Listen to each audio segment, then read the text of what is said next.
Certains vont attendre de voir le précipice sous leurs pieds. D'autres vont attendre de voir la machine s'enrayer et tousser jusqu'à exploser. Mais il y a un autre choix. Constater que la belle mélodie du début a laissé place à un rythme bien plus saccadé. Constater qu'un beau sourire a laissé place à un regard plus mélancolique.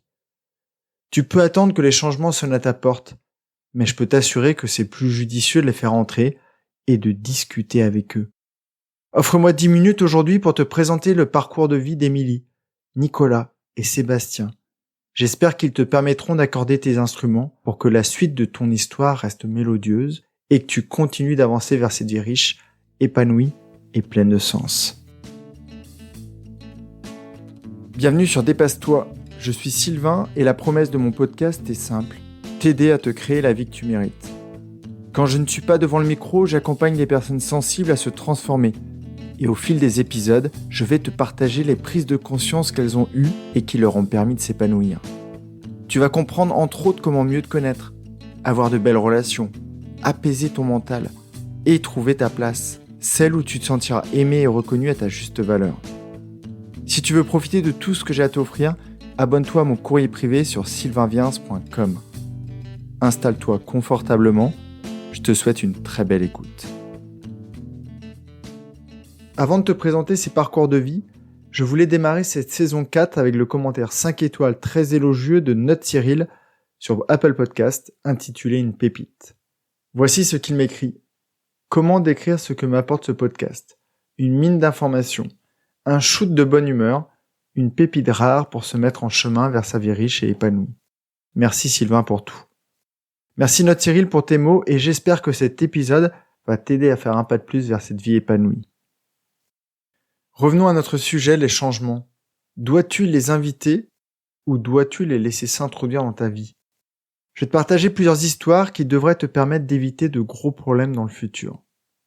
Comme tu le sais, j'accompagne des personnes sensibles vers une vie plus épanouie. Les thèmes sont très variés, mais l'accompagnement peut se résumer en 7 mots. Sortir du burk et aller vers le miam. Trop nombreuses sont les personnes qui ont attendu d'être face au chaos, les pieds quasiment dans le vide pour changer les choses. Je te déconseille de faire comme elle. Je pense entre autres à Émilie, qui s'est complètement oubliée dans son travail. C'est une jeune femme très belle, très sensible qui a un cœur très gros. Sa vocation, aider les animaux. Ses journées consistent à aller visiter des fermes pour accompagner des vélages. Elles consistent aussi à soigner les coussinets de ses amis à 4 pattes, ou à passer par les écuries, prendre soin de ses amis à crinière. Son planning professionnel ne prend jamais de pause et occupe quasiment toute sa semaine. Un matin, elle se réveille 1 heure après la première sonnerie de son téléphone. Impossible de se lever. Son corps est comme attiré par son lit, tel un aimant collé à une plaque métallique. Impossible pour elle de se rendre à la clinique vétérinaire. Je pense aussi à Nicolas qui ramène tous ses dossiers à la maison, comme tout bon cadre supérieur qui se respecte. C'est un homme sensible, très gentil qui n'ose pas dire non. Il ne refuse jamais de donner un coup de main à son manager. Il dit prendre énormément de plaisir à aider ses collègues afin que ces derniers puissent rentrer plus tôt retrouver leur famille. Lui n'a pas d'enfant. Focalisé sur son activité professionnelle, il n'a pas remarqué que sa femme se faisait de plus en plus distante. Un soir, il rentre plus tard que prévu et il trouve sur la table un bout de papier. À côté de cette longue lettre, un anneau en métal où on peut lire « Pour la vie ». Je pense aussi à Sébastien qui est un papa poule, un dirigeant exemplaire, un fils et frère hors du commun. Le matin, c'est lui qui dépose les bols de céréales sur la table. Le midi, c'est lui qui choisit le restaurant pour son équipe. L'après-midi, c'est lui qui assume la bonne organisation des réunions et le suivi des projets.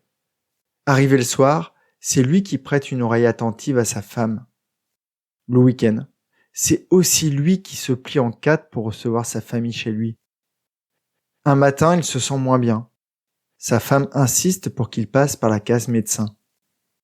Quelques jours plus tard, il reçoit un mail indiqué « Résultat analyse ». Ce soir-là, il rentrera bien moins souriant chez lui. Quel est le point commun entre Émilie, Nicolas et Sébastien, et sûrement plein d'autres personnes autour de toi ? Ils ont attendu que des changements violents sonnent à leur porte. En étant un peu plus conscients, en se posant un peu plus de questions, ils auraient pu éviter cette intrusion dans leur vie. C'est jamais agréable de se prendre le mur. En relevant juste la tête, ils auraient pu le voir arriver. Certains te diront qu'il faut aller au bord du précipice, qu'il faut toucher le sol pour rebondir. Je ne crois pas. Il est toujours plus simple de mettre en place des changements quand on est en forme pour les accueillir et les choisir. Si Émilie s'était arrêtée pour se poser, elle aurait vite compris que son rythme n'était pas tenable, même pour la femme engagée, passionnée et résiliente qu'elle est. Elle aurait pu mettre en place une organisation lui permettant d'aller nager, de se balader en pleine nature, de nourrir autre chose que son travail, même si ce dernier est plein de sens à ses yeux.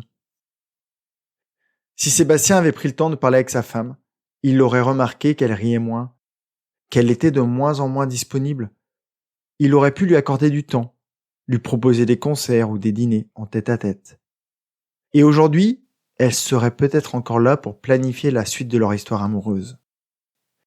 Si Nicolas avait pris soin de lui, en s'accordant du temps pour se faire du bien, il aurait pu se recentrer sur ses besoins personnels, prendre une pause, nourrir son besoin de quiétude. Et jamais il n'aurait dû mettre pendant plusieurs mois sa vie en suspens. Quand tu roules en voiture, il y a un bouton rouge qui clignote pour t'indiquer que le réservoir se vide.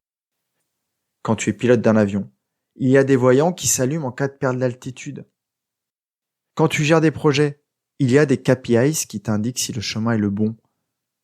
Qu'as-tu toi dans ta vie pour savoir si tu es sur la bonne trajectoire?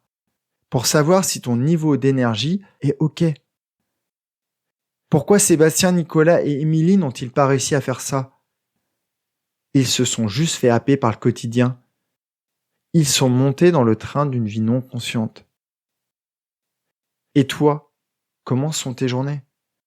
Est-ce que ta vie te plaît dans son état actuel? Questionne-toi. Demande-toi si elle correspond à ce que tu mérites. Parcours les domaines de ta vie pour les qualifier et voir comment les améliorer.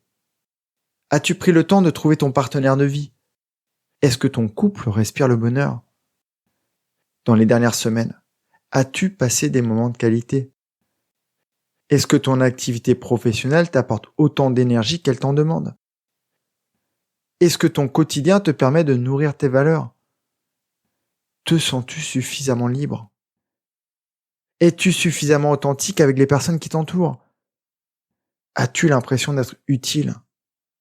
Te sens-tu suffisamment respecté par ton entourage? Je pourrais continuer comme ça toute la journée. Autant de questions qui te permettront de savoir si tu dois inviter les changements dans ta vie. Tu es capable de t'auto-questionner, de trouver tes propres réponses, de mettre en place tes propres solutions. Et pour ça, tu as besoin de temps. Tu as besoin de moments de pause. Des moments où tu prendras de la hauteur pour te poser les bonnes questions. J'espère vraiment que tu ne laisseras pas les changements attendre devant ta porte et que tu les inviteras à entrer pour qu'ils t'aident à te créer une vie vraiment épanouie. Je vais te retrouver jeudi dans le courrier privé afin de t'éclairer sur les raisons d'inviter ces changements plutôt que de les attendre. Et j'en profiterai pour te partager quelques questions qui vont t'aider à faire un constat de ta vie actuelle. En attendant notre échange, questionne-toi. Si tu as aimé cet épisode, il plaira sûrement à un de tes proches, alors pense à le lui partager tout de suite. J'espère aussi qu'il te donnera envie de me laisser un avis 5 étoiles sur ta plateforme d'écoute. On se retrouve jeudi dans mon courrier pour faire encore un pas de plus vers la vie que tu mérites. Prends vraiment bien soin de toi et passe une très belle journée. Bye bye.